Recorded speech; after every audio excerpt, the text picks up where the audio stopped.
It's Wonderful Wednesday. I went with a palm tree theme today on my shirt and on my hat. I figured why not. Alright, next chapter in the Lucky Lottery. 2 more chapters left. I'm so excited that we could pick something new. Chapter 9. Dink invited Josh and Ruth Rose to spend the night. They unrolled their sleeping bags in front of Dink's Christmas tree. Pal crawled inside Josh's bag and started snoring. While it snowed outside, the kids tried to figure out how to prove that .com had stolen Lucky's lottery ticket. If we only had a witness, Ruth Rose said from her sleeping bag. Too bad she didn't drop something with her name on it, Josh offered, warming his feet on Pal's body. That would be too easy, Dink mumbled. He crawled into his sleeping bag and closed his eyes.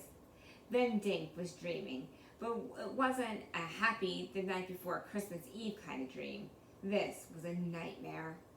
Dink was outside somewhere, floundering in the snow. He was barefoot without gloves and freezing. His tracks crisscrossed each other as he tried to find his way home. Dink yelled and sat up. From inside Josh's sleeping bag, Pal whimpered. It's okay, Dink whispered. He sat and thought for a minute, then crawled out of his bag. He tiptoed up the stairs and came down with his alarm clock.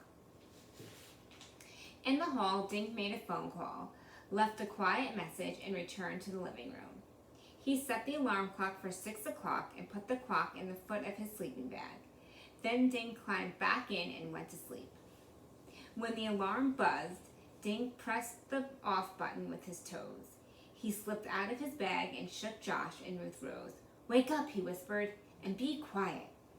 Josh yawned and Ruth Rose blinked her eyes. Silently, they watched Dink pull on his boots. Dink grinned. Come on, you guys, he said. Meet me in the kitchen. There better be breakfast, Josh mumbled. Within minutes, the 3 kids were drinking orange juice and eating toast. Josh shared his bread with Pal, who then went back to Josh's warm sleeping bag.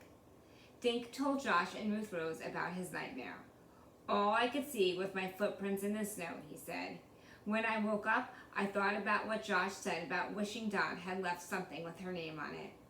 He grinned. I know how we can prove Lucky's grandfather really did buy that ticket. How? Josh said. And why do you have to tell us this in the middle of the night? Fingerprints, Dink said. Whose fingerprints would be on that stolen ticket? Dot's would be, if she stole it, Ruth Rose said. But her prints would be on the ticket anyway since she sold it to Lucky's grandfather, Josh said. So what does that prove? Nothing, Dink said. But Dot's fingerprints aren't the only ones on that ticket. Josh and Ruth Rose stared at him. You're right, Ruth Rose said. Hector's fingerprints are on the ticket too. Can they get prints off lottery tickets, Josh asked. Dink nodded. I think so. I saw a program about fingerprints on TV, he said. Fingers are oily and the oil stains paper when we touch it. We should tell Officer Fallon, Ruth Rose said. Dink nodded. I left a message on his voicemail asking him to meet us at the lottery headquarters in Blue Hills. But that's 2 miles from here, Josh said. He glanced out the window, and it's still dark out. We can get there fast on skis, Dink said. And by that time, the sun will be up. Are they even open, Ruth Rose asked. I bet, because a lot of places are closed today because of snow. I thought of that, Dink said, setting the glasses in the sink. If the place is closed, .com won't be able to cash in the ticket. But if it's open, we'll catch her in the act. Then Lucky will be a millionaire, Josh said, times 7. Let's get going, Dink said. We can get to Blue Hills fastest if we ski along the river. Dink scribbled a note to his parents, and then the kids went back to the living room and finished dressing. Suddenly, Josh's sleeping bag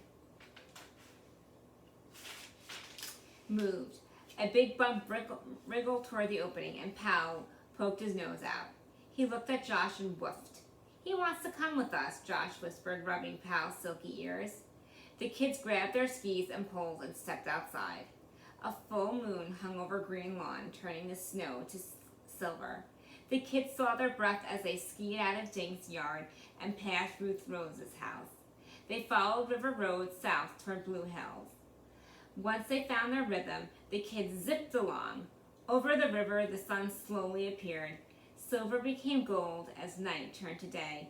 Pal trotted happily along, his breath making small clouds.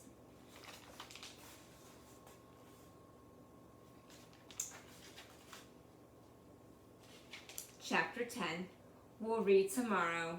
We will figure out who stole the lottery ticket. Alright guys, have a good day. I'll see you when we meet. Bye guys.